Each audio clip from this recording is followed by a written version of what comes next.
Turns out I'm really good at killing people. Didn't know that was going to be a strong suit of mine. In the fourth season of HBO's The Wire, the New Day Co op, an alliance among the major drug lords of Baltimore, become concerned with drug dealers from New York traveling to the city and encroaching on their profits. The solution is a killing spree against the New Yorkers, which is naturally assigned to the chief executioners of Marlowe Stanfield's crime syndicate, Chris Partlow and Felicia Snoop Pearson. Snoop and Chris get to work, picking off the New York dealers and stuffing them into abandoned apartment buildings or leaving their bodies out in the open to terrorize others. In order to identify the condemned, Chris comes up with the clever idea of asking drug dealers on the street if they know who Young Leak is, a Baltimore artist obscure enough not to be known to most New Yorkers. Shaking and jiggle it, yo. Who made that track? Yo, who you talking to, dog? I'm asking who Young Leak be. You mean Too Fast Cousin? Who? Nah. Fuck The scene is meant to evoke shock over the cavalier nature of the targeting of potential victims for murder, and may even feel like a product of creative license or hyperbole. Surely it's not something humans in the real world practice on a day-to-day basis. Since the beginning of the 21st century, the U.S. military, namely the Joint Special Operations Command, along with the Central Intelligence Agency, have used criteria to target human beings for murder that are as ludicrous, arbitrary, wanton, and cold as Snoop and Chris's. Not even a week after 9/11, on September 17th, 2001, President George W. Bush signed a secret Memorandum of Notification which authorized the CIA to find and kill members of the al-Qaeda leadership, a list which contained at that time about 24 people. The CIA was now allowed to kill all of them, without first asking for permission from the president. This period saw many euphemisms arise, a consequence of legal maneuvering by White House and CIA attorneys. Since political assassinations were technically illegal, first outlawed under Gerald Ford, targets became enemy combatants, no longer a political target. Assassination would become targeted killing. The list of the condemned wouldn't be called an assassination list or hit list, but the Joint Priorities Effects List, or JPEL. It would also later be known as the Disposition Matrix. This master list of targets slated for execution would contain so-called high-value individuals, shortened to HVIs. That list would go from a couple dozen to thousands of people. Names for the list would be collected by the Joint Special Operations Command, or JSOC, and the CIA.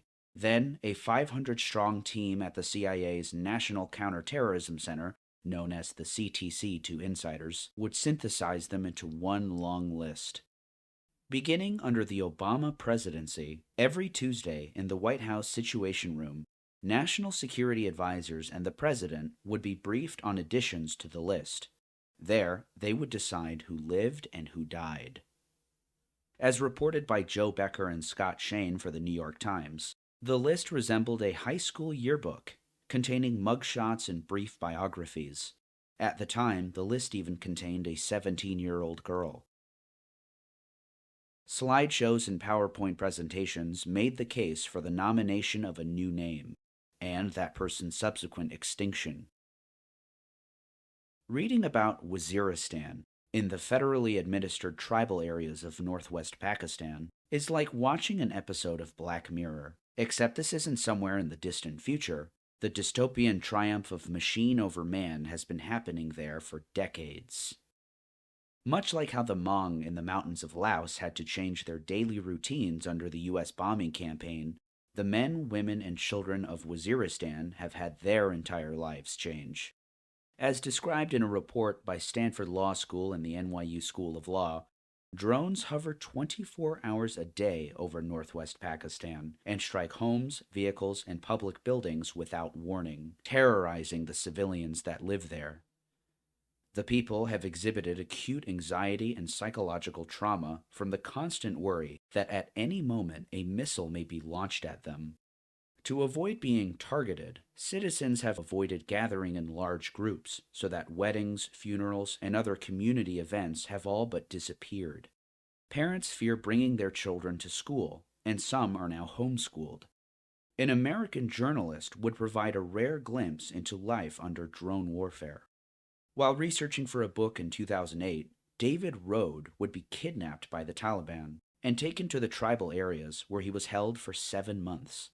Unfortunately for him, this was also the heartland of the American targeted killing program, and as a result, he could see and hear the drones.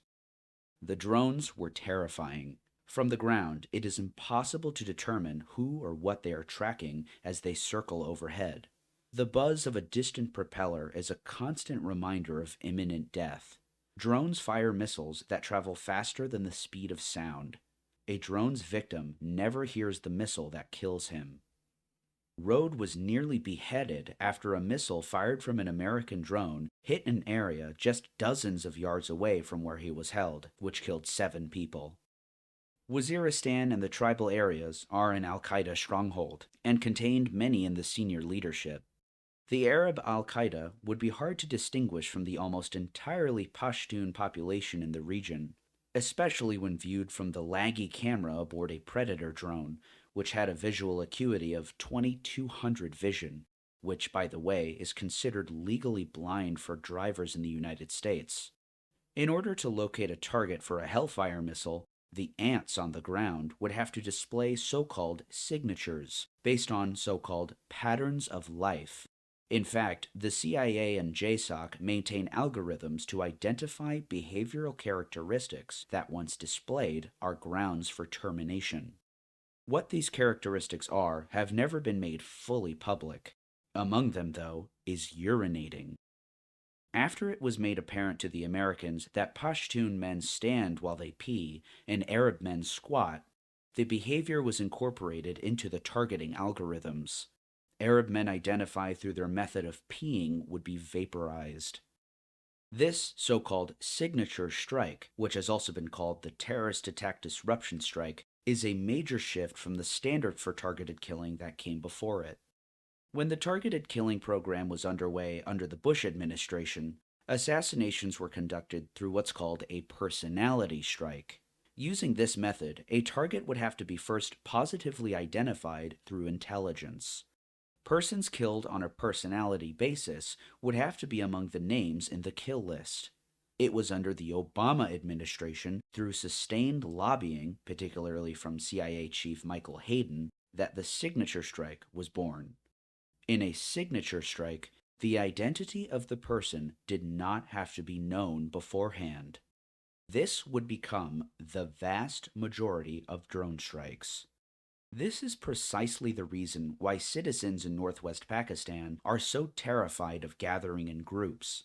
It is this signature that gives the pilots of the drones, sitting thousands of miles away in a trailer at Creech Air Force Base in Nevada, the go-ahead to launch a missile and obliterate everyone there.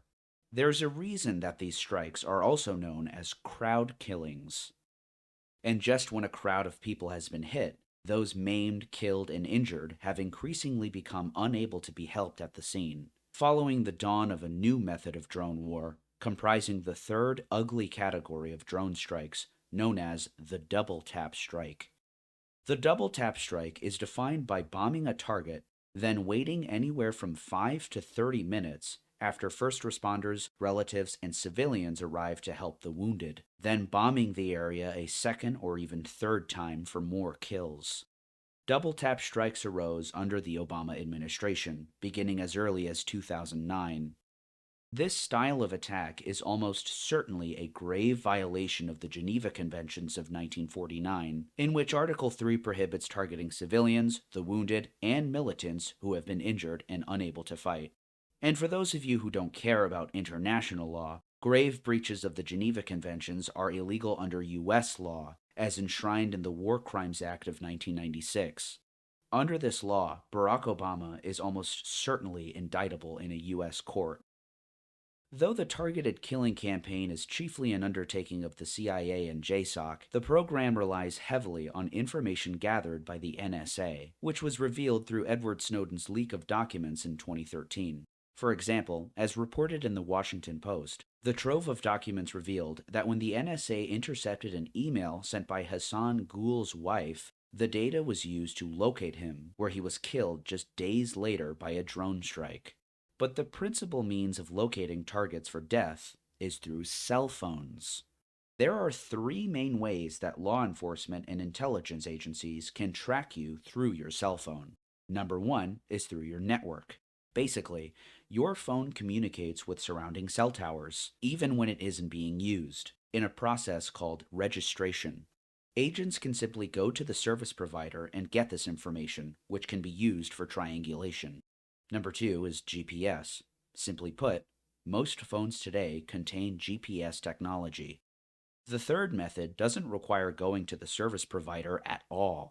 This is called the third-party method.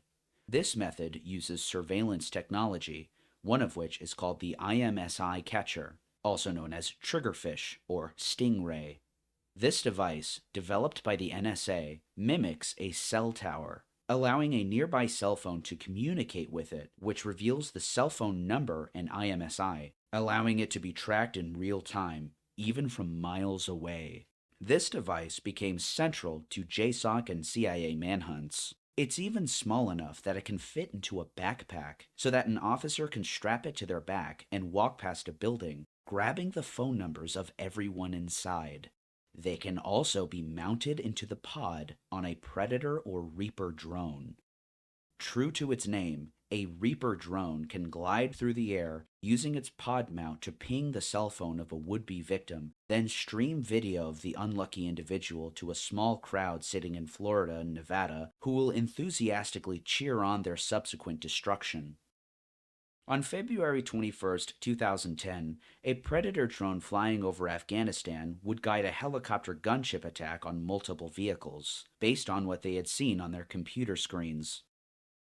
Can't wait till this actually happens. Two possible children. How copy? When we say children, are we talking teenagers or toddlers?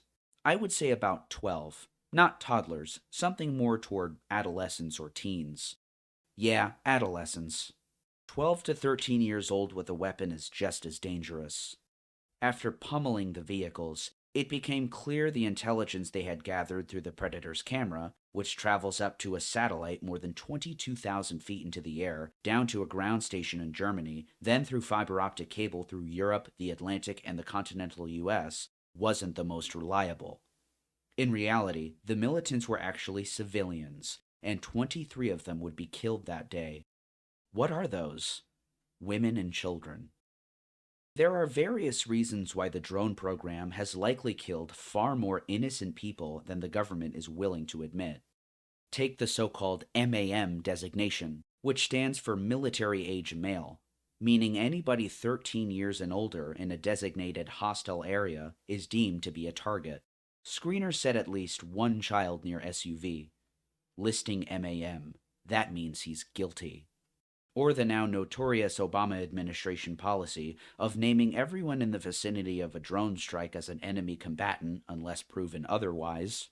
And also the fact that many drone strikes conducted by American officials in foreign countries are to be officially claimed as actions of the host government, in accordance with security agreements. A CIA strike in Yemen will be claimed by the Yemeni government, for example. In rare instances, the truth is revealed, such as in Pakistan. Between 2004 and 2007, the Pakistani government hid U.S. strikes by saying there were car bombs, accidental explosions, or Pakistani military operations. It would take anonymous leaks, eyewitness accounts, and investigative journalism to uncover the reality. And finally, the fact that the number of actual high-level militants killed in these attacks is extremely low. By one estimate, just a measly 2%. In our current digital age, it is easy to be convinced that with the most cutting-edge technology available to them, the agencies and corporations of the defense industrial complex execute their operations with the utmost precision, carefully calculated. This sleek Hollywood narrative is in reality a total fantasy. The truth is that drones have proven to be inefficient for identifying and discriminating between militant and civilian, even adult and child. The latency and poor video quality of drone video on digital computer screens produces nothing but essentially animated blobs. The current wave of unmanned aircraft development has produced a deadly arsenal, turning swaths of countries across the world into open air prisons surveilled by loitering death machines.